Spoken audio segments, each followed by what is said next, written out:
dinámica de la audiencia, que es lo que nos importa aquí. En primer lugar, como no sabemos, bueno, en este caso pues es muy normal que las personas, los estudiantes no se demoren mucho, obviamente. No hay una argumentación muy desarrollada porque lo que uno quiere es ser muy concreto en las cosas. Pero en la vida real, en la práctica, las audiencias, tanto fiscales como defensores, consideran que una exposición muy buena es muy extensa. Realmente no es así. Debe ser muy concreto. Para ello, los jueces tienen la obligación de señalar un término específico de intervención. Entonces le dicen al fiscal, señor fiscal, ¿cuánto tiempo cree usted que se va a demorar en su exposición? No sé, media hora. Si el juez entiende que eso es demasiado tiempo, es un solo delito y le dirá, le doy 20 minutos para eso, para agilizar. Entonces, por favor, 5 minutos para todos, concreten sus argumentaciones y cuando dé la palabra, usted se va a demorar 20 minutos, ¿sí? Para ir fijando el tiempo, para evitar unas audiencias engorrosas y sobre todo de argumentos repetitivos. Una vez que inicia el fiscal, este fiscal tiene que hacer primero lo siguiente. Tiene que identificar y o individualizar al procesado. ¿Qué quiere decir eso? Lo habíamos comentado alguna vez. Una cosa es identificar a alguien y otra cosa es individualizarlo. La identificación se trata fundamentalmente desde los generales de ley, su nombre completo, su número de cédula, su edad, dónde reside, el nombre de sus padres, si tiene cónyuge, compañera o compañero permanente, si tiene hijos, los nombres de estos, si son menores de edad, van con iniciales para respetar la garantía de los menores de edad y su ocupación, su profesión, su oficio, dónde reside, su número de celular. Todo eso son la parte atinente a la identificación. Mientras que la individualización consiste en el aspecto morfológico, su talla, si tiene algún tipo de tatuaje, aspectos morfológicos de la persona. Entonces, hay que ser, en primer lugar, para la fiscalía, identificar o individualizar a la persona. Luego, ya hace una enunciación del delito. ¿De qué delito estamos hablando? El delito de, para este caso, un homicidio agravado o cualquier otra cosa que sea, el delito en cuestión.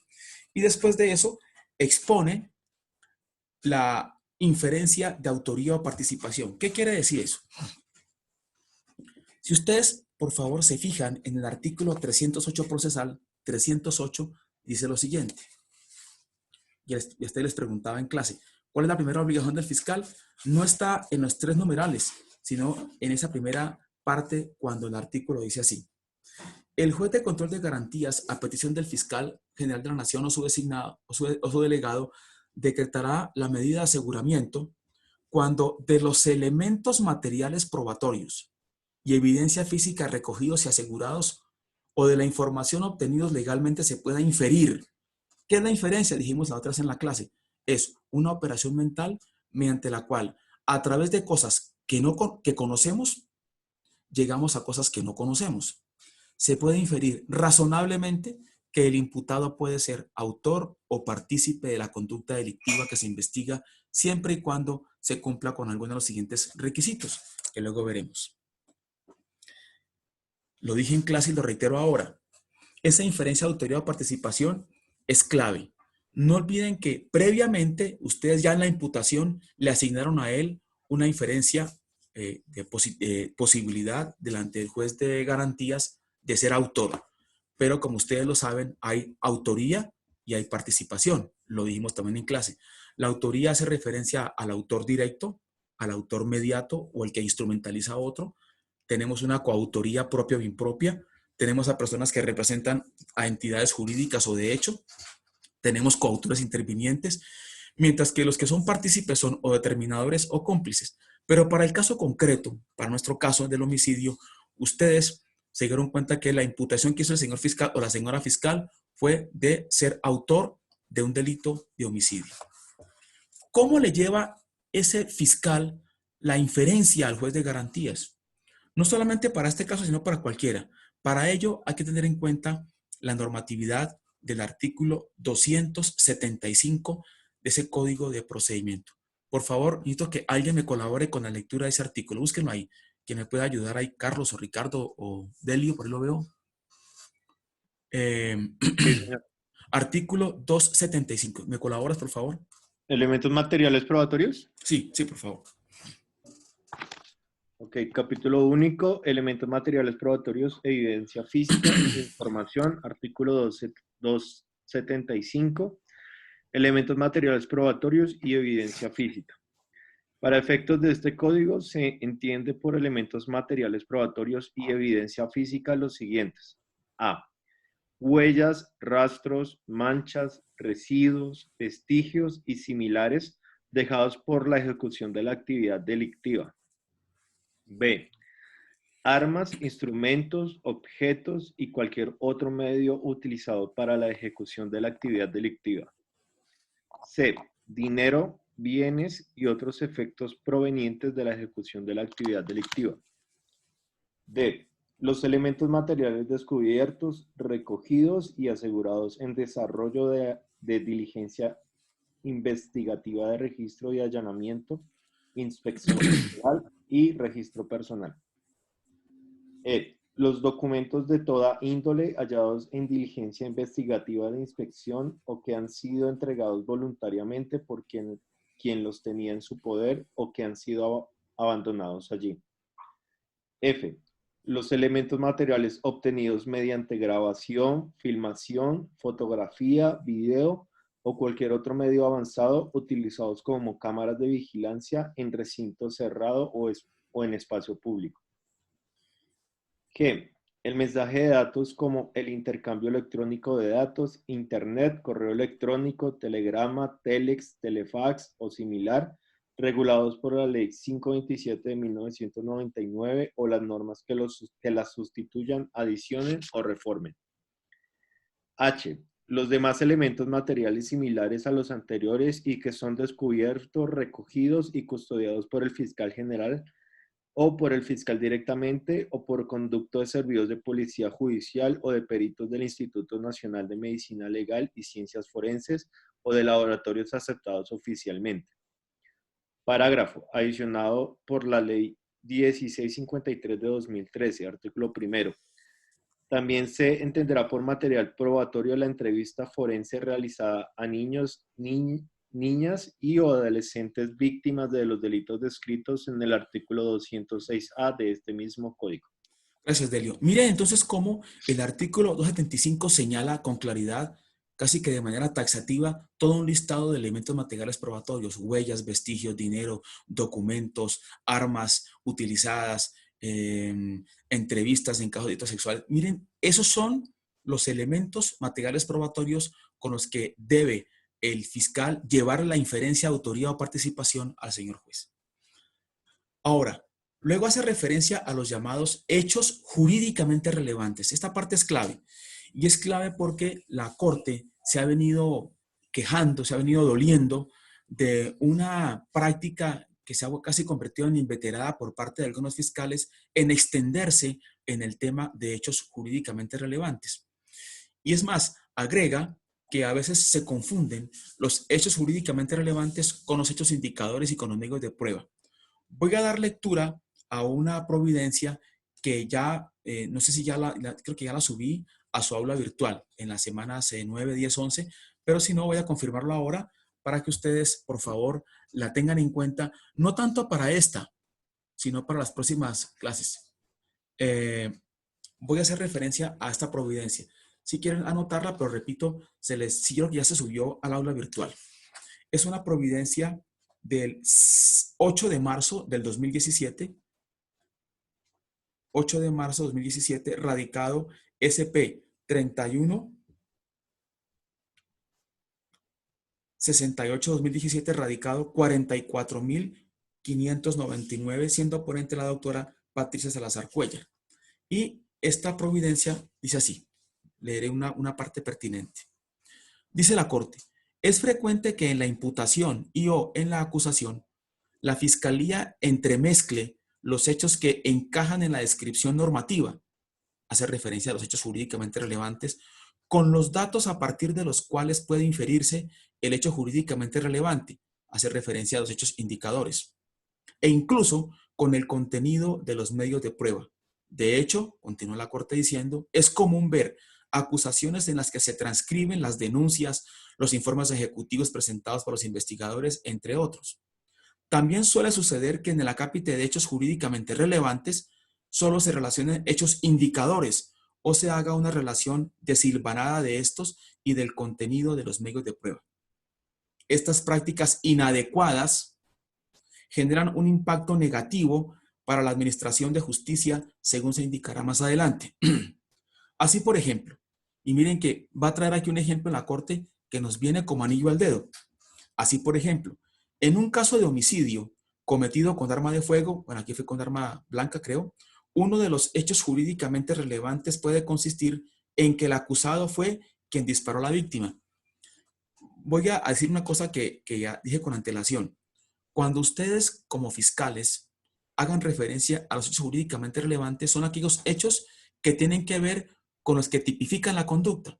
Me explico. ¿Qué conducta es? Homicidio. ¿Qué hecho jurídicamente relevante es? Que una persona dio muerte a otra. Ese es un hecho jurídicamente relevante. Repito, así por ejemplo, en un caso de homicidio cometido con arma de fuego, uno de los hechos jurídicamente relevantes puede consistir en que el acusado fue quien disparó a la víctima. Es posible que en la estructuración de la hipótesis, la fiscalía infiera ese hecho de datos o hechos indicadores como los siguientes, y viene aquí a dar a manera ejemplificativa qué hechos indicadores son. No jurídicamente relevantes, sino indicadores, porque son los que se tienen en cuenta para deducir, para colegir, para inferir que hubo un homicidio. Repito, es posible que en la estructuración de la hipótesis la fiscalía infiera ese hecho de datos o hechos indicadores como los siguientes. Primero, el procesado salió corriendo del lugar de los hechos segundos después de producidos los disparos letales. Segundo, había tenido un enfrentamiento físico con la víctima el día anterior. Tercero, 2 días después del homicidio le fue hallada en su poder el arma con que se produjo la muerte, etc. Agrega la Corte. Hipotéticamente, los datos o hechos indicadores podían probarse de la siguiente manera. Primero, María lo observó cuando salió corriendo del lugar de los hechos, luego de ocurridos los disparos. Segundo, Pedro fue testigo del enfrentamiento físico que tuvieron el procesado y la víctima. Tercero, al policía judicial le consta que 2 días después de ocurrido el homicidio, al procesado le fue hallado un arma de fuego. Cuarto, un perito en balística dictaminó que el arma de fuego incautada fue la utilizada para producir los disparos letales. Al estructurar la hipótesis, la fiscalía debe especificar los hechos jurídicamente relevantes, en este caso, entre ellos, que el procesado fue quien le disparó a la víctima. Si en lugar de ello se limita a denunciar los datos o hechos indicadores a partir de los cuales puede inferirse el hecho jurídicamente relevante, la imputación y o la acusación es inadecuada. Es como si la fiscalía le dijera al procesado: lo acuso de que salió corriendo del lugar de los hechos, tuvo un enfrentamiento físico con la víctima en tal fecha y le fue incautada el arma utilizada para causarle la muerte. Miren cómo la Corte aquí se adentra casi de una manera muy pedagógica para indicarnos, ojo, son los hechos jurídicamente relevantes. ¿Cuáles son? Aquellos hechos que logran adecuarse en la conducta típica. Si es un homicidio, el homicidio es el que mataría a otro, pues haga referencias que una persona disparó sobre otra y hubo una muerte. Sí, como suele suceder en la imputación y o la acusación, solo que al hablar de medida de aseguramiento, ¿qué va a hacer el fiscal? Se va a referir a esos hechos que con antelación dijo en la imputación. Repito, si como suele suceder en la imputación y o la acusación, la fiscalía se limita a exponer los medios de prueba del hecho jurídicamente relevante o los medios de prueba de los datos o hechos indicadores a partir de los cuales puede inferirse el hecho jurídicamente relevante, equivale a que hiciera el siguiente planteamiento. Lo acuso de que María asegura haberlo visto salir corriendo del lugar de los hechos y de que un policía judicial dice que lo encontró un arma, etc. Lo anterior no implica que los datos o hechos indicadores carezcan de importancia.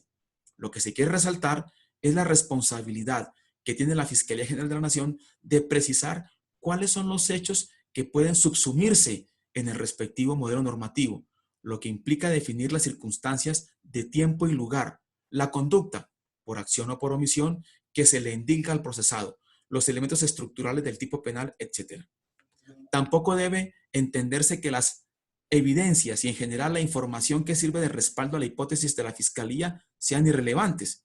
Lo que resulta inadmisible es que se confundan los hechos jurídicamente relevantes con la información que sirve de sustento a la respectiva hipótesis. Entonces, miremos cómo cuando ustedes hagan la función de fiscal para este caso, pero cuando ustedes sean defensores en un proceso de la vida real, ¿qué deben tener en cuenta? Esta providencia para decir al juez de garantías, el señor fiscal lo que acaba de hacer es una relación desilvanada de hechos indicadores, pero no es una referencia clara respecto de la hechos jurídicamente relevantes. Y ahí ustedes pueden comenzar a destruir o por lo menos a poner en riesgo la solicitud que haga la fiscalía para que se imponga medida de aseguramiento a su cliente. Así que estar muy atentos es cuando el fiscal haga en la imputación. No digo que sea una mala práctica, pero cuando hagan la imputación, ustedes ya pueden adivinar, prever qué es lo que va a hacer el fiscal en la solicitud siguiente, que es la imposición de medida de aseguramiento. Ahora, no solamente el fiscal tiene la obligación de llevar la inferencia de autoridad o participación, sino que además debe hacerlo con los hechos jurídicamente relevantes. Y a continuación, ¿qué debe hacer? Lo que hizo Delio ahora, que es hacer la relación de los elementos materiales probatorios que los soportan y sirven de inferencia. ¿Cuáles son esos medios? El arma cortopunzante, que hubo unas huellas de sangre, que hay una certificación de medicina legal acerca de la muerte de la persona. Me refiero a eso. Tienen que relacionarlos. Y luego exponer las razones que permitan vincular a ese imputado con el delito. Es decir, ¿por qué estamos diciendo que esa persona es autor o partícipe? Ahora sí, hagan referencia a los hechos indicadores, a lo que se ha venido evidenciando a través de la evidencia técnica, de medicina legal y de lo que hace la policía judicial al recoger o al recabar esos elementos materiales probatorios. Pero luego de eso, que sea un aspecto obviamente importante, que sea un aspecto casi que objetivo, viene una justificación de la urgencia de la medida. ¿Qué quiere decir eso? ¿Por qué razón es que se requiere que se imponga la medida de aseguramiento? Ahora, una vez que se acredita la inferencia razonable de autoridad o participación, viene la otra que es la inferencia razonable de que esa persona sea objeto de la medida. Por favor, no sé si Delio o alguien más nos quiere colaborar, demos lectura ad integrum totalmente del artículo 308 para que veamos esas posibilidades que deben darse para que el fiscal diga, se debe imponer la medida de aseguramiento al imputado porque se quiere evitar que obstruya la justicia, porque se quiere evitar que continúe perjudicando a la sociedad o a la víctima, porque se quiere impedir que esta persona no vaya a comparecer al proceso. Artículo 308, por favor. Artículo 308, requisitos.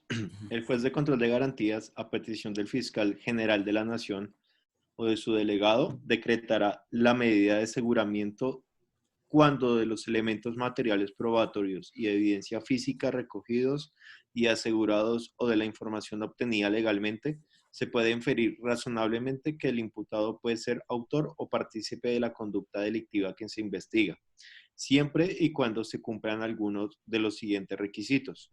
Primero, que la medida de aseguramiento se muestre como necesaria para evitar que el imputado obstruya el debido ejercicio de la justicia. Segundo, que el imputado constituye un peligro para la seguridad de la sociedad o de la víctima. Tercero, que resulte probable que el imputado no comparecerá al proceso o que no cumplirá la sentencia. Parágrafo adicionado, Ley 1760 de 2015, artículo 2. La calificación jurídica provisional contra el procesado no será en sí misma determinante para inferir el riesgo de obstrucción de la justicia, el peligro para la seguridad de la sociedad o de la víctima y la probabilidad de que el imputado no comparezca al proceso o de que no cumplirá la sentencia. El juez de control de garantías deberá valorar de manera suficiente si en el futuro se configurarán los requisitos para declarar la medida de aseguramiento sin tener en consideración exclusivamente la conducta punible que se investiga. Muy bien, Delio, gracias. Miren cómo entonces el artículo 308 trae varios requisitos. Primero, es importante que el fiscal le lleve la inferencia de autoridad o participación, ya hicimos referencia a eso. Segundo, ahora sí, el fiscal le va a llevar al juez un razonamiento de que es necesario, esa persona que está objeto de imputación debe ser objeto de una medida de aseguramiento. ¿Por qué? Porque una de tres. Es una de las tres. Hay fiscales que a veces se dan la pela, como decimos a veces, se entran a argumentar sobre las tres y les va bien. Pero el legislador no exige que el fiscal demuestre las tres, sino una de ellas. Primera, lo dice el artículo 308 leído ahora por Delio. Dice así: que la medida de aseguramiento se muestre como necesaria para evitar que el imputado obstruya el debido ejercicio de la justicia. Pues bien, este numeral primero, el artículo 308, es desarrollado a continuación por el artículo 309. Por favor, David, ¿me colaboras ahí? Miren, repito, primero, que la medida de aseguramiento se muestre como necesaria para evitar que el imputado obstruya el debido ejercicio de la justicia. El mismo legislador entonces le da la pauta de qué es lo que se debe señalar para este evento. Delio, por favor, 309. 309. Obstrucción de la justicia. Uh-huh. Se entenderá que la imposición de la medida de aseguramiento es indispensable para evitar la obstrucción de la justicia, cuando existan motivos graves y fundados que permitan inferir que el imputado podrá destruir, modificar, dirigir, impedir, ocultar o falsificar elementos de prueba, o se considere que inducirá coimputados, testigos, peritos o terceros para que informen falsamente o se comporten de manera desleal o reticente, o cuando impida o dificulte la realización de las diligencias o la labor de los funcionarios y demás intervinientes de la actuación. Perfecto. No se da para este caso muchas veces porque se trata de una persona casi del común, podría decir uno, ¿cierto? Una persona del común. Normalmente una persona que está en un Transmilenio, que es una persona irascible, que por una nimiedad, por una tontería, un simple empujón, qué sé yo, en Transmilenio, desbordó, derivó eso en un conflicto con el ahora víctima y lo apuñaló. Pero a veces sucede que en la práctica la persona que es objeto de imputación sí puede ser objeto de esa medida de aseguramiento por esta vía, porque puede presionar a alguien, aún aunque sea del común. Hay personas que cometen un delito y empiezan a comunicarse con las víctimas para presionarlas con el fin de que no vayan a testificar, o bien es el exalcalde o exgobernador, o aún siendo gobernadores en la imputación, todavía presionan a sus secretarios del despacho para que eliminen un determinado correo, destruyan algo del computador, del software. Ese tipo de cosas entonces llevan a eso. Pero hay que decir, se trata de que el señor se ha venido comunicando a tales teléfonos, de que esta persona se ha venido reuniendo en otras partes y entonces requiere que la persona esté a buen recaudo para evitar que siga presionando para esos efectos. No solamente a subalternos, sino también a coimputados. ¿Quién es un coimputado? La persona que también es objeto de imputación conjuntamente con la que estamos hablando. Entonces, si se imputa un delito de hurto calificado y agravado a 3 personas, A, B y C, pues B y C serán coimputados con A. Por Yo favor. tengo una pregunta, profe. Sí, Ricardo. Es que el artículo dice motivos graves y fundados que permitan inferir, Uh-huh. pues que va a realmente ser una solución para la justicia. Sí, Pero sí. pues, o sea, el tema es cómo comprobar o qué, o sea, de qué manera llegar a esos motivos graves y fundados Claro, que puedan obviamente, inferir. sí. Es posible porque la fiscalía en su mecanismo de investigación no solamente se queda únicamente con el hecho como tal, sino que, por ejemplo, alguien vio en ese Transmilenio la ocurrencia de los hechos. Entonces, cuando hacen la entrevista le preguntan, ¿usted vio los? Sí, señor, ¿cómo yo vi los hechos? Y cuenten, hacen la entrevista. ¿Y ha pasado alguna cosa más? O la persona dice, mire, esta persona me ha venido presionando, me ha llamado para decirme, zapa, usted si llega a hacer alguna cosa, lo voy a matar. Cosas como esas. Entonces, no, hay una entrevista de una persona que fue testigo o de familiares de la víctima que señalan lo siguiente. Pero para llegar a eso, se debe no solamente mencionarlo, sino también decir, la señora o el señor tal, al dar la entrevista, también mencionó que era objeto de llamadas constantes o de que esa persona pasaba por ahí haciéndole gestos o guiños o señalando con el dedo aquí. Entonces hay que mencionar, no es únicamente decir, creemos que puede ser no, sino que efectivamente ha venido haciendo ese tipo de contactos. O la persona se ha acercado, si fuera otro caso diferente, en el caso del exalcalde, el gobernador, se ha acercado a las instalaciones de la gobernación de la alcaldía y ha estado conversando con otras personas. Hay fotografías de eso, hay un video o la persona ha hecho unas llamadas al número telefónico tal. Recuerden que la Fiscalía también tiene unos actos que puede llevar a cabo a través de jueces de garantías en la que se pueden evidenciar que hay unos contactos telefónicos, aunque se requiere obviamente acudir a un juez de garantías para que dé ese permiso y que se pueda llevar a cabo ese tipo de investigación mucho más a fondo. ¿Sí me explico? No, no es únicamente mencionar como tú lo dices, Ricardo, pero ¿cómo llegamos a eso? A través de entrevistas, a través de llamadas telefónicas, que repito, para poderlas asegurar requieren de un permiso previo de un juez de garantías. Esa es la idea. ¿Listo? Bien, pasemos ahora al numeral segundo, que es que hay un peligro para la víctima o para la sociedad. Este numeral segundo, Delio, por favor, está desarrollado en dos artículos más. El 309 desarrolla el 308 numeral primero y el 310 y el 311 van a desarrollar el numeral segundo. El 310 para peligro para la comunidad, el 311 peligro para la víctima. Por favor, Delio, ¿nos colaboras? Claro, sí, señor. Dice artículo 310, modificado por la ley 1142 de 2007, artículo 24, modificado por la ley 1453 de 2011, y artículo 65, modificado por la ley 1760 de 2015, artículo 3, peligro para la comunidad.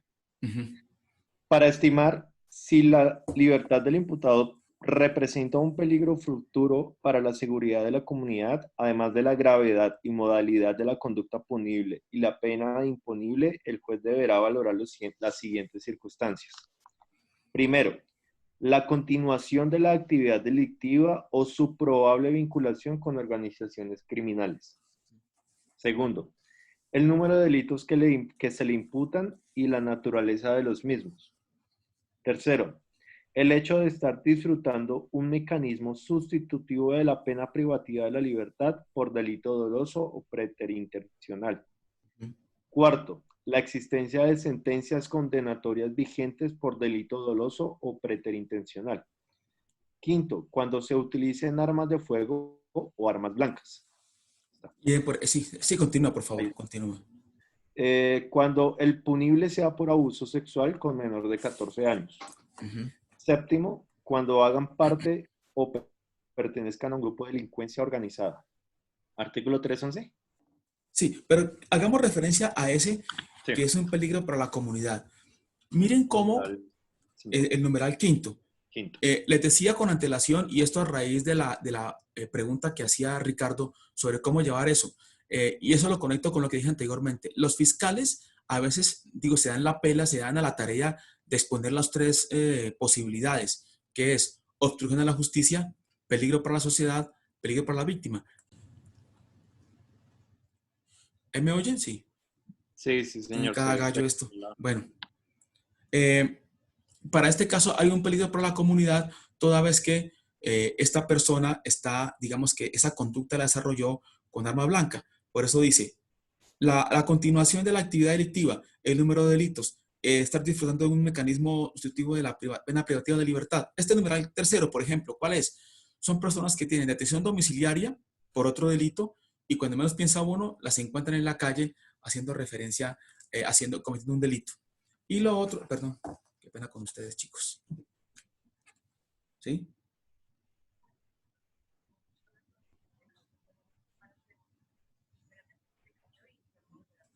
¿Pero parar qué es?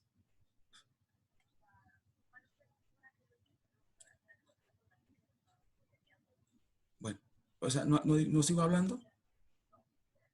Ya, listo.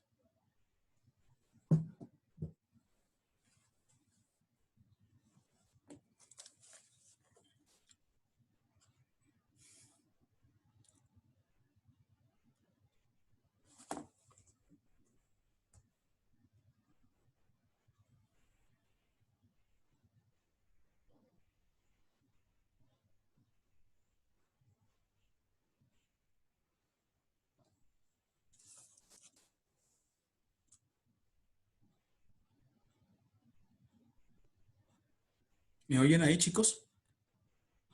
Sí, señor. Sí, señor. Ay, la tecnología, Dios mío, bendito Señor. Bueno, decía entonces que ustedes ven en televisión que la gente se queja, pero ¿cómo así que esta persona se le concedió la detención domiciliaria por un delito y mire, ahí está delinquiendo, ya mató a alguien, que puede ser este caso?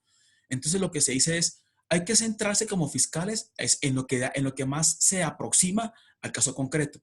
Para este caso es el numeral quinto, cuando dice, que lo leyó Delio, dice, cuando se utilicen armas de fuego o armas blancas. Ahí está la oportunidad para que el fiscal diga, señor juez, como se mencionó anteriormente en hechos jurídicamente relevantes, esta persona dio muerte a la hora víctima, señor tal.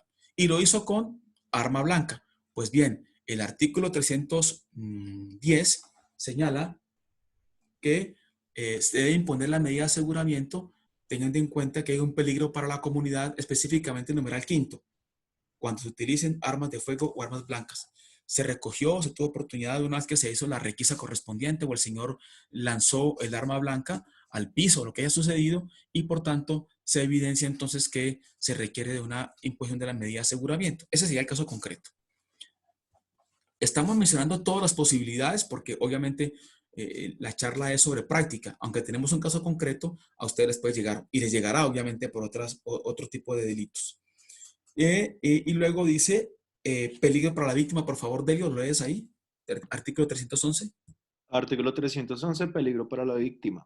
Se entenderá que la seguridad de la víctima se encuentra en peligro por la libertad del imputado cuando existan motivos fundados que permitan inferir que podrá atentar contra ella, su familia o sus bienes. O sus bienes, perfectamente. Y por último viene el numeral tercero del artículo 308, que es que resulte probable que el imputado no comparecerá al proceso o que no cumplirá la sentencia, lo desarrolla el artículo 312. Por favor, ¿lo lees?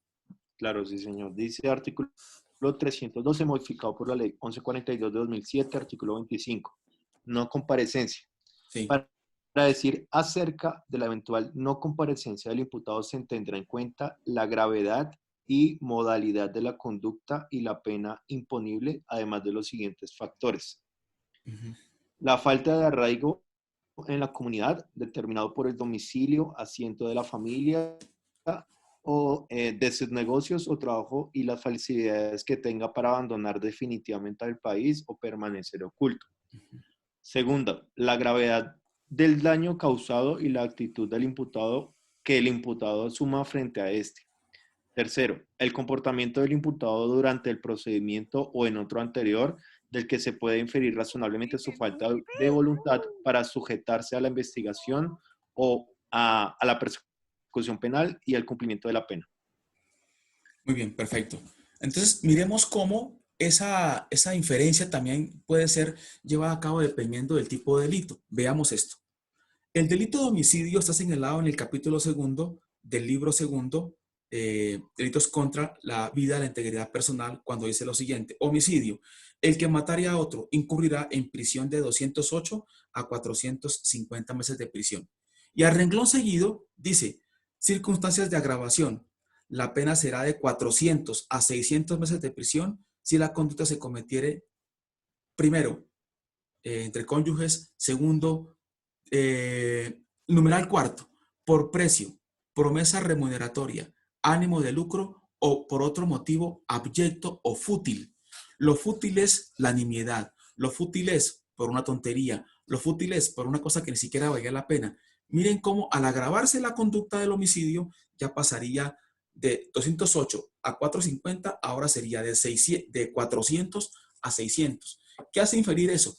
Que si una conducta tiene una pena tan elevada, muy seguramente la persona no va a comparecer al proceso ni a comparecer a cumplir con la sentencia. Entonces también hay que alegar esa posibilidad. Ahora, Qué pena, sí, una preguntita. Sí, Carlos. ¿Cuál es el momento procesal exacto para que la fiscalía muestre estas pruebas, pues que hagan inferir de que el indiciado, el imputado, Sí.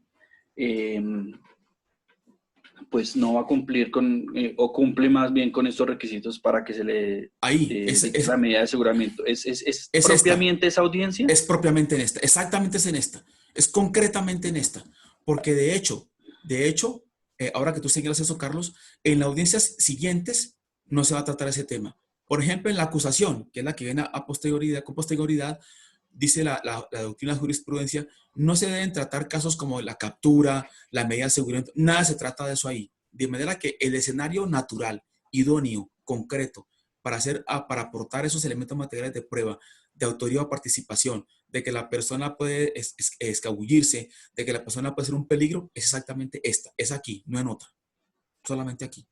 Yo tengo Ok. otra pregunta, profe. Sí, Ricardo. Es que vamos al tema de la captura en flagrancia. Sí, sí, Esta audiencia se tiene que realizar dentro de las 36 siguientes horas de la captura. así es, Ahí es así donde es. viene pues el interrogante, porque pues resulta complejo, bastante complejo llegar a reunir ese material probatorio Obviamente, dentro de las 36 siguientes horas. Entonces, pues, ¿de qué manera se puede garantizar o llevar eso ante el juez sin las pruebas, es decir, físicas o simplemente sí, obviamente, con claro, la exposición del caso? así es. Tengamos en cuenta una cosa, las 36 horas son solamente para legalizar la captura de la persona, las 36 horas. La norma no exige, y la Corte también ha sido clara, la norma no exige que se lleven a cabo las tres de una vez de manera consecutiva. Hay un micrófono por ahí prendido. La norma no exige que se lleven a cabo las tres de una vez. Lo que debe legalizarse en las 36 horas es la captura de esta persona. Es lo que se tiene que legalizar ahí. Pero tú preguntas, pero con los actos urgentes le queda muy complicado a veces a la fiscalía reunir todas las cosas, pero es únicamente de inferencia, de inferencia. Miren, por ejemplo, que aquí resulta relativamente fácil llevar la inferencia de que esta persona es un peligro para la comunidad porque utilizó un arma blanca. Ahí está. O sea, de eso no se requiere mucha elaboración probatoria. ¿Por qué? Porque el arma fue incautada. ¿Qué tocaría decir allí en la argumentación por parte del fiscal? Decir, no es dable, señor juez, que una persona esté en un medio, en un tráfico Porque Laura sacó concurrido. los de acá, pero yo el rojo lo vi bien, o sea, yo no le vi nada. ¿Y el otro? ¿Alguien está hablando ahí? El, Tania. ¿Alguien está hablando ahí? Hola. Bueno, decía yo que decirle, señor juez, no es posible que tengamos en un medio de transporte masivo como el Transmilenio a una persona que ve un arma cortopunzante y le agregaría al fiscal. Permanentemente, señor juez, la policía de vigilancia controla los medios masivos de transporte, hacen requisas y encuentran 10, 20, 30 armas de cortopunzantes o armas de fuego. Eso es un peligro para la comunidad. Y de hecho ese peligro se materializó, se concretó cuando esta persona llevaba esa arma cortopunzante y por unanimidad, por un empujón, procede a apuñalar a la que ahora es víctima y que ahora ya está una familia sufriendo por la muerte de su ser querido. A eso me refiero. Obviamente hay casos más complejos. Más complejo todavía, Ricardo, cuando son capturas en flagrancia, obviamente. Pero miremos que en este caso no hay que alegar las tres, sino una de las tres. ¿Cuál? La que más surge de bulto, el peligro para la comunidad derivado de la utilización de un arma cortopunzante. Cuando se trata de una captura por orden judicial, ya la fiscalía ha hecho toda una elaboración para decir, vamos a capturar a ese determinado servidor público. Y obviamente que para pedir la captura han tenido en cuenta elementos materiales probatorios. Para pedir la captura se ha hecho una audiencia previa también pidiendo que se puedan grabar conversaciones de esa persona con sus allegados o con sus subalternos. Ya le queda mucho más fácil. Pero para este caso concreto, aunque es dificultoso, nadie lo va a negar, sí se da la oportunidad puntualmente con el arma cortopunzante y además decir, señor juez, una pena de estas, no sé, usted me pueden colaborar, ¿cuántos años son 600 meses o 400 meses? Como en el caso del homicidio. ¿A cuántos? Y uno dice que 60 meses son 5 años, ¿cierto? 120 meses son 10 años. 400 son 33.3. Entonces, claro, entonces uno diría, Ricardo, en este caso es, señor juez, ¿qué tenemos aquí? Por un lado, tenemos una persona que utiliza un arma cortopunzante, que la lleva escondida y que entra al Transmilenio, que es un medio masivo de transporte. Miren usted, entonces hay un peligro para eso. Eso se deriva a lo que está ahí, es concreto. O sea, eso es, digamos que surge de bulto, como le dije anteriormente. Pero lo otro es, señor juez, ¿será que una persona que va a ser condenada a 30 años va a comparecer a un proceso? Muy seguramente no. Y eso se trata de un homicidio agravado, como se hizo claramente en la imputación. A eso me refiero, Ricardo. ¿Listo? Sí, señor. Sí, o sea, no niego que es complejo, obviamente es complejo, pero ahí se requiere mucho, digo yo, una colaboración muy decidida entre el fiscal y su policía judicial. Dice, bueno, vamos a buscar más elementos, no solamente eso, porque tenemos 36 horas para legalizar la captura. Lo otro que puede pasar es que diga el fiscal y lo puede solicitar al juez de garantías. Señor juez, como lo que nos interesa ahora es legalizar la captura de esta persona a las 36 horas, porque no olviden una cosa, se debe legalizar ya por parte del juez y las 36 horas se deben cumplir en la audiencia. O sea, no es que tengo 36 horas para llevar al juez de garantías, es que durante el transcurso de las 36 horas también se dé la legalización de la captura. Y puede decirle el fiscal al juez de garantías, le pido que por favor señale nueva fecha para la audiencia en que se va a llevar a cabo la solicitud de medida de aseguramiento. Eso lo puede ser perfectamente. ¿Vale? Una pregunta. Sí. Usted Dale. habla pues, sobre la no comparecencia. Ujú. Habla de la gravedad del hecho punible. Sí, sí, así es. Pero el artículo dice que además de eso, o sea, ¿solo basta la gravedad para No, argumentar eso, o se tiene que argumentar cualquiera de los requisitos que están ahí después? obviamente, la gravedad no es suficiente. La gravedad no es suficiente. Aparte de la gravedad, se debe hacer referencia a las demás circunstancias que fueron señaladas por ti en la lectura. O sea, decir que el delito es grave no es suficiente. En este puede ser muy claro, porque es un homicidio. Pero ustedes recordarán, cuando hiciste lectura del artículo 308, lo siguiente. Voy a hacer referencia a él.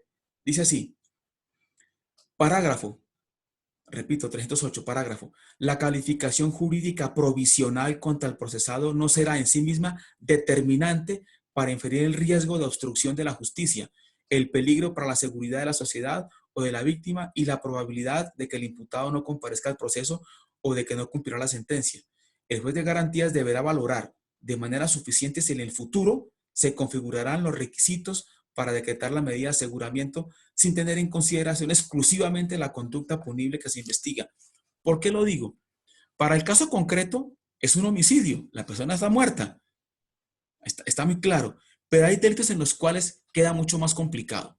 Es decir, la sola gravedad de la conducta no es suficiente. ¿Por qué? Vamos a un caso. Supongamos que esta persona no hubiera fallecido y, y la imputación fuera por homicidio tentado. Supongamos eso, que no hubiera fallecido y fuera por homicidio tentado. Entonces uno va a decir, es que le están endilgando, el defensor puede decir en su intervención, señor juez, le están endilgando a mi cliente es homicidio tentado, pero lo hace el señor fiscal teniendo en cuenta únicamente lo que dice medicina legal según dice el médico, que de no haber sido atendido oportunamente hubiera fallecido. Eso no indica que haya sido un homicidio tentado, o como llaman popularmente, tentativa de homicidio. La tentativa de homicidio, señor juez, no la da el médico legista. Es una circunstancia que es meramente jurídica. ¿Y de qué depende que sea tentado? De la intensidad del ataque, del arma utilizada, de realmente del dolo que se vio reflejado en el comportamiento de mi cliente. Pero aquí no hubo homicidio tentado. ¿Por qué digo esto? Porque esa calificación jurídica es provisional. ¿Dónde se va a concretar la calificación jurídica? En la acusación. Puede ser que entre la imputación que se haga del homicidio tentado y la acusación, el fiscal diga, tiene razón, aquí no hubo realmente una tentativa de homicidio, aquí fue unas lesiones personales dolosas, porque fue únicamente una puñalada, pero no se agachó en ese momento y desafortunadamente la puñalada en esa agresión que se presentó le cayó fue en el cuello, pero no podemos determinar que por ese solo hecho hubiese sido un homicidio tentado. No es únicamente dónde fue la puñalada. De hecho, a veces pasa que una persona dispara sobre otra, la roza, ni siquiera hay una herida y sin embargo se puede dar concretamente de homicidio tentado. ¿Por qué? Porque la acción de él iba dirigida a darle muerte. De no haberse corrido, hubiera fallecido. Pero no es el médico legista el que determina que hay un homicidio tentado, sino, repito, la intención de la persona, el número de ataques, la forma como se comportó el agresor. Por eso la norma dice, ojo con eso, no se puede valer únicamente de la calificación jurídica, que es provisional. El aspecto fáctico es inmutable, ese no se puede cambiar, pero sí la calificación jurídica de la imputación a la acusación. Pero para este caso concreto sí tenemos ahí un homicidio. La persona lo mató ¿con qué? Con arma cortopunzante. Que la norma dice que tengas en cuenta el delito como tal, pero además, ¿cómo ocurrió el delito? Con arma blanca. Pues bien, la norma dice que no se debe conceder una libertad de una persona cuando está comprometida en un homicidio en la que utilizó arma blanca. Y además, ¿dónde la utilizó? En un medio masivo de transporte. Y además, ¿qué fue lo que cometió? Un homicidio agravado por una tontería, un motivo fútil. Y lleva a cabo eso. Entonces, en ese caso, el fiscal no se fijará tanto en la primera circunstancia, sino en la segunda, que es un peligro para la comunidad. Que alguien esté en un medio de transporte usando ese tipo de armas. Esa es la argumentación que debe llevarse a cabo, ¿de acuerdo? Sí, señor. Pero agregaríamos otra cosa que es importante y que le corresponde ahora al fiscal. ¿Cuál es? Es la argumentación de la necesidad de que se imponga eso. Es decir, es lo que se conoce como el test de proporcionalidad. Eso es importante en toda argumentación jurídica. Ese test de proporcionalidad señala que está compuesto por 3 subprincipios. Repito, existe obviamente la obligación del fiscal de hacer una argumentación, pero sobre todo la Corte Constitucional ha hecho todo un estudio, una elaboración de lo que se conoce como el test de proporcionalidad. Ese test de proporcionalidad dice que debido a que la norma señala que también debe demostrarse que no son suficientes las no privativas. Recuerden que lo leímos ahora. El fiscal tiene que señalar por qué sí es importante que esta persona esté privada de libertad. Y a ello entonces se refiere la Corte Constitucional cuando habla del llamado test de proporcionalidad, que tiene 3 subprincipios que son la idoneidad, la necesidad y la proporcionalidad en estricto sentido. Trataré de enviarles, yo creo que sí puedo enviarles una sentencia sobre ese famoso test de proporcionalidad. ¿Qué quiere decir? Primero, que hay una idoneidad, es decir, que hay una adecuación de la medida de aseguramiento para evitar que el riesgo se materialice. ¿Cuál riesgo? El de peligro para la comunidad. Necesidad, que no existe otra medida que sea idónea, puede que la haya, pero menos restrictiva con la cual se pueda cumplir con el mismo fin. Y la proporcionalidad en estricto sentido, ¿cuál es? Hay un balance de intereses allí, hay un balance, un test de ponderación entre el derecho que se afecta y el fin que se persigue. Te repito la idea. En la argumentación que debe llevar a cabo el fiscal en la solicitud de medida de aseguramiento, aparte de cumplir con la obligación de inferencia de autoría o participación, aparte de la obligación de señalar del porqué de uno de los 3 requisitos que debe cumplirse, peligro de obstrucción a la justicia, peligro para la comunidad, peligro para la víctima o peligro de no comparecencia, aparte de eso, el fiscal está en la obligación de hacer un juicio de proporcionalidad que se comprende o que se compone de 3 subprincipios. El de idoneidad, es decir, de adecuación. El de necesidad, es decir, que no existe otro medio igualmente idóneo, pero menos restrictivo, con la cual se pueda cumplir el fin constitucional. Y además, el de proporcionalidad en estricto sentido, que es el balance de intereses entre el derecho fundamental que se afecta y el fin constitucional que se quiere proteger. Primero, el de adecuación, ¿cuál es? ¿Esta medida de aseguramiento es adecuada en este caso? Sí, es adecuada. La asigna al legislador. ¿Pero de dónde viene eso? De lo que vamos a ver a continuación. Por favor, Delio, léenos el artículo 313 del Código de Procedimiento. Procedencia. Así es. Dice ¿Sí? artículo 313 modificado ley 1453/2011, artículo 60. Así es. Procedencia de la detención preventiva.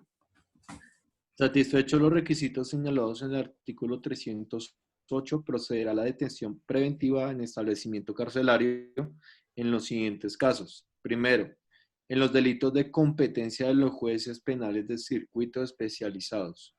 Segundo, en los delitos investigables de oficio, cuando el mínimo de la pena prevista por la ley sea o exceda 4 años. Hasta ahí, Delio, ya continúas, por favor, y perdón que te interrumpa. Miren cómo entonces, si ustedes fueran fiscales, no sé cómo se van a repartir ahí, ¿qué van a decir ustedes? Bueno, comencemos con esto. ¿Este homicidio es de competencia especializado? No. ¿Y por qué no lo es? Cuando ustedes ven el artículo 35, creo que es el del procedimiento penal, que hace referencia a la competencia sobre especializados, aparece terrorismo, aparece genocidio, aparece estupefacientes cuando pasa determinado kilos o gramos, en fin, o con cierto agravado. Pero como es un homicidio, ¿esto de quién es competencia? De un juez penal de circuito. Pero, ¿qué viene a continuación? Lo que estaba señalando ahora Delio, que es la pena mínima del delito. Entonces uno dice, ¿es adecuada, señor juez, esta imposición de la mesa de seguimiento? Sí. ¿De qué se trata? De un homicidio, pero un homicidio agravado. Y la pena mínima, que es de 4 años, aquí se supera con creces, porque pasa de más de 400 meses, o sea, más de 4 años la que se va a imponer. Continúa, por favor, Delio. Tercero, en los delitos a que se refiere el título octavo del libro segundo del Código Penal, Así es. cuando la defraudación sobrepase la cantidad de 50, cuando la defraudación sobrepase la cuantía de 150 salarios mínimos legales mensuales vigentes. Cuarto, Sí, sí. Modificado por la ley 1826 del 2017, artículo séptimo, cuando la persona haya sido capturada por conductas constitutivas de delito o contravención dentro del lapso de los 3 años anteriores contados a partir de la nueva captura o imputación, siempre que no se haya producido la preclusión o absolución del caso precedente. En el supuesto contemplado por el inciso anterior, se entenderá que la libertad del capturado representa peligro futuro para la sociedad en los términos de los artículos 308 y 310 de este código. Muy bien. Entonces, tengamos en cuenta eso. Que el fiscal, que es la argumentación que tiene que decir, señor juez, ¿esta medida es idónea? Sí es idónea. ¿Por qué es idónea? En la misma normatividad procesal señala que cuando la pena tenga como mínimo 4 años o más, amerita que se pueda imponer medida de aseguramiento. ¿Y eso qué más va a decir? ¿Es adecuada? ¿Por qué? Porque se trata de un homicidio que es agravado. Como lo dije en presencia, señor juez, se trata de una norma, de una medida adecuada. Sí, efectivamente. ¿Puede haber otra menos restrictiva? Sí, la puede haber, pero aquí se trata de un homicidio agravado y hay un peligro para la comunidad. Y además de eso, que se dé la proporcionalidad en sentido estricto. ¿Qué quiere decir? Esta medida de aseguramiento que se va a imponer ahora debe tenerse en cuenta si el delito es grave. Entonces uno dirá, si una conducta punible es leve, realmente se puede imponer una medida no restrictiva de la libertad. ¿Cuál podría ser? Una no privativa de la libertad. No salir del país, no salga de su casa, no se comunique, como en el caso de Colombia, no utilice redes sociales. Sí, de acuerdo. Pero cuando el delito es grave, la medida también debe ser proporcional. A delitos graves, medidas graves. ¿Cuál es el delito grave? El homicidio agravado. ¿Qué medida es? La restrictiva de la libertad. ¿De acuerdo, chicos? Sí, no es que sea sencillo, pero se requiere una argumentación. El fiscal que lleve a cabo en esta audiencia que ustedes van a realizar la argumentación debe hacer todo ese análisis. Inferencia de autoría o participación, peligro para la comunidad y además la argumentación con el test de proporcionalidad. La medida es adecuada, la medida es necesaria y la medida es proporcional. Una vez termina esa argumentación por parte del fiscal, obviamente que es obligación del juez darle traslado. Primero, si están presentes, y lo van a estar porque ustedes son los que llevan a cabo la audiencia, al Ministerio Público y a la apoderada de víctima. ¿Qué tienen que decir ellos? Pueda que el procurador no esté de acuerdo con la solicitud. Tiene que tener un argumento fuerte para decir, sí es cierto, señor, pero no fue como lo señaló el señor fiscal. Aquí fue una persona que fue provocada, por ejemplo, y hubo una legítima defensa. Este no es el caso, aparentemente. Pero, repito, dependiendo del caso concreto, el procurador no está obligado a seguir la línea de argumentación de la fiscalía, ni más faltaba. Muy seguramente quien lo va a seguir sí va a ser el apoderado de víctima para decir, coincido con la argumentación llevada a cabo por el señor fiscal. ¿Por qué? Y dice, se cumple con los estándares para que se imponga la medida de aseguramiento. Es un delito grave, es un homicidio agravado. Se utilizó, se llevó a cabo de una manera por un motivo fútil, por una nimiedad. Se fue incautada el arma que fue utilizado y la norma dice que cuando se trate de peligro para la comunidad, se tendrá en cuenta el numeral quinto, utilizar arma cortopunzante. Este fue el caso, señor juez. Además de eso, es un delito que comporta una medida de aseguramiento porque la pena mínima está muy elevada de los 4 años que se requieren. Mínimo 4 años. Aquí sobrepasa en mucho esos 4 años. Pero además de eso, señor juez, si el delito es grave, se debe imponer una medida también de una misma entidad, como la medida de aseguramiento intramural. Y luego vendrá la argumentación que lleva a cabo la defensa para decir, esto se trata de una persona que no tiene ningún tipo de antecedente.